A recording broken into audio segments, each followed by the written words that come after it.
So this review will be different from the other one, as this story isn't a favorite of mine per se, but I still like it. This means there are things I don't care for in it, and they will be talked about. There also isn't as much symbolism in it, at least that I can derive from it. But with that out of the way, let's begin. The story starts as many monster tales do, rumors of a person or creature in an abandoned place. The main character is skeptical and, along with some friends, plans to investigate it. Side note, despite the story distinctly saying it's an abandoned silo, I've always used things like warehouses and factories when narrating this story, for visuals. This stems from when I first heard the story. I lived in a town with an abandoned warehouse/factory, so that's what I imagined, and it stuck with me. Once the main character and their gang of friends arrive at the silo, the main character goes in first, descending a rope and landing in an opening that has a small hatch. Meg, one of the friends in the group, takes the lead into the hatch, which leads into a tunnel. At the end of this tunnel is yet another hatch. However, upon opening it, the group runs back to the first hatch and slams it shut. However, as the group attempts to get out of the silo, the creature is able to break through the hatch, and one of the characters, Wes, is caught by the as-of-yet unseen antagonist. The other three listen on in horror as Wes is presumably ripped apart by this beast. The three begin to look for a way out of the woods, but are stopped by an assumed formidable barbed wire fence. The time it takes to look for a way out keeps them in the woods till it begins to get dark. Believing that the creature will come out at night, Meg climbs a tree, prompting the main character to do the same.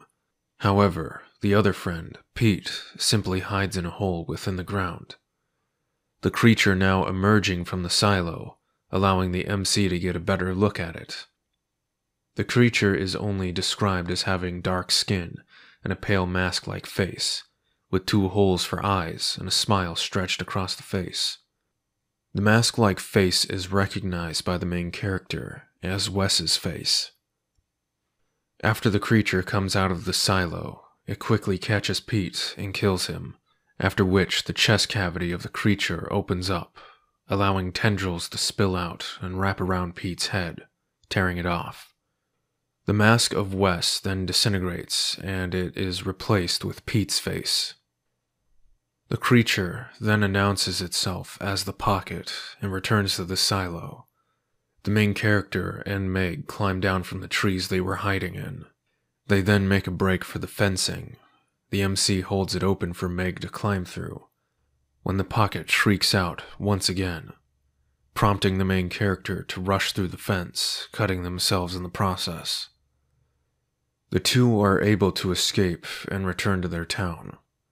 The story cuts to 10 years after the initial encounter with the Pocket, the main character and Meg having been married sometime before the last portion of the story.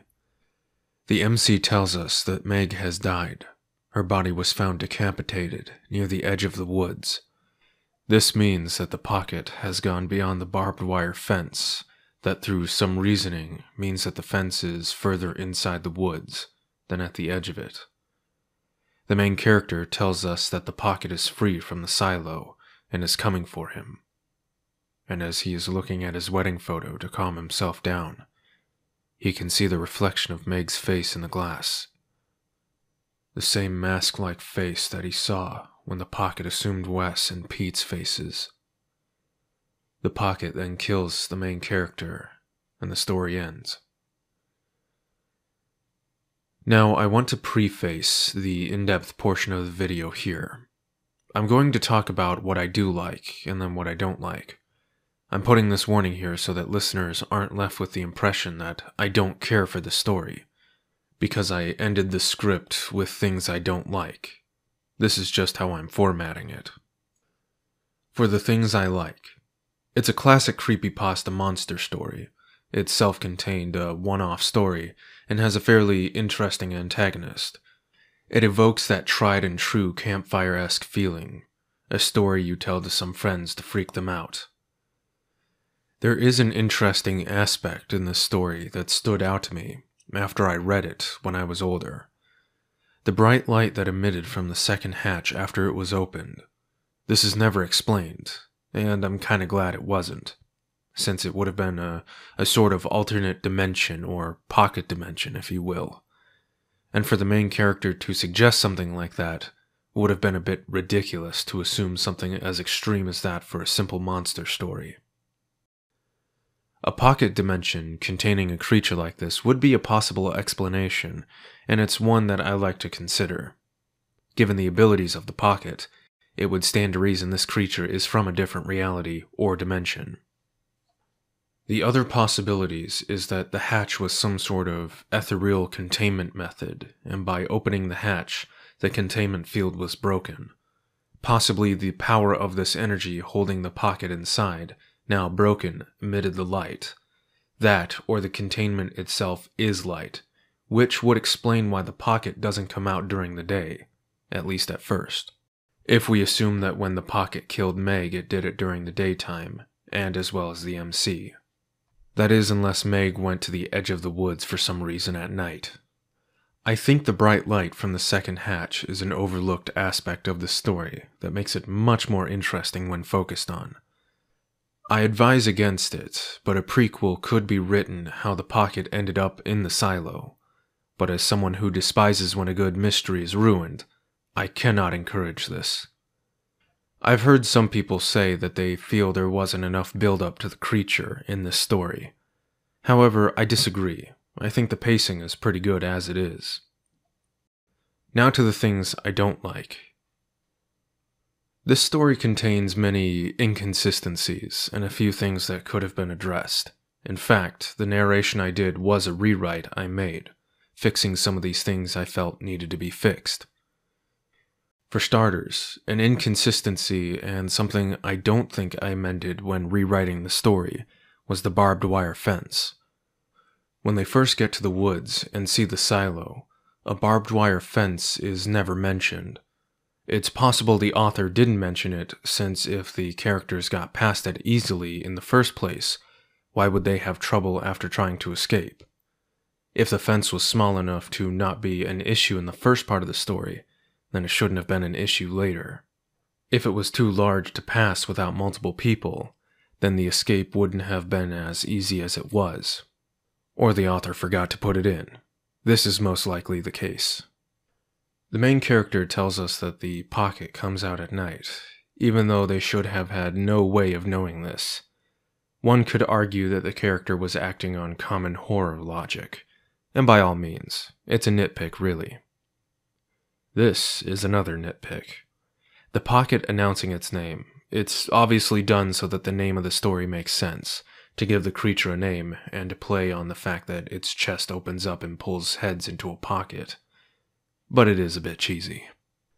However, the name of the story could imply the place that the pocket was sealed inside of. One thing that I do find slightly story-breaking is the fact that an explanation to Wes and Pete's death is never explained, to which I fixed in the rewrite. That being the MC and Meg claimed that it was a psychotic person in the woods that killed the two. Technically, I could have went into the possibility that the police would suspect them of killing the other two, but that would have been a needless addition. Another point of the character knowing more than they actually should is the MC knowing that the pocket couldn't go past the barbed wire fencing. Besides, this rule of the pocket is broken anyway since it kills Meg far outside the perimeter of the fence. The ending of this story is what kinda throws it out of loop, and is something I feel I really fixed. At the end, the MC calls the silo the pocket's prison, then realizes that the pocket killing him is actually to free him and others from the hell that now exists in this world, that hell being the existence of the pocket, a self-fulfilling prophecy of sorts. The reason I don't like this ending is it feels a little odd. The story never alludes to this idea that the pocket is a force that is creating hell on Earth. The pocket seems only to be killing those that have crossed it, like the characters in the start. The idea of it freeing people from having to exist in the same world that the pocket now roams in feels out of place. If the hatch the pocket was sealed in was expanded upon and had been referred to as its prison earlier on, and possibly when the pocket announced itself it had said something along the lines of, "I am the pocket. I have been freed. You shall all know hell." then maybe the "free us from the hell that now exists in this world" would have made more sense and felt better fitted to the story. I don't want to shit on the author here, but the ending does feel like an asspull to a degree, like they were writing a simple monster story then wanted to throw in some deeper meaning at the last second. This is why I cut it where I did in the rewrite. One aspect that could have been done to make the pocket more of a menace is that a mention that over the course of the 10 years, strange deaths have been occurring in the town, deaths similar to that of Pete and Wes. To the author, Manufacturer Inc., the story is good. I like it for what it is, and I hope you've gone on to writing other stories that are just as interesting. Let's attempt to boil this story down now. Plot. A simple monster story, for the most part. It has one major set piece and uses it very well. Characters. A group of friends that we don't know too much about, but we don't need to, as we can rely on our own experiences of friend groups and apply the character history there. The antagonist is shrouded in mystery and is never fully explained, which gives it that unknown element, and as we all know, the unknown is scary. The pocket has a mostly simple goal, but fighting back is, as far as we know, impossible. Themes. Not too many. It's a very straightforward story, which is not always a bad thing. Only at the end does it play on the idea that the pocket is some great hell upon this world that now frees people from existing in the same space as it. Side note. The picture popularly used for the pocket technically is not what it should be.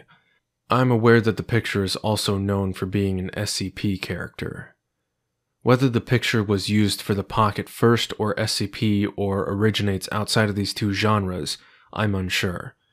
Whether a lackluster description on the author's side and still used, or used without the author's intention, the pocket, if the picture is supposed to be accurate, should read more like, the creature had a pitch-black body, with what seemed to be a mane, like a lion's around what I assumed was its neck and torso.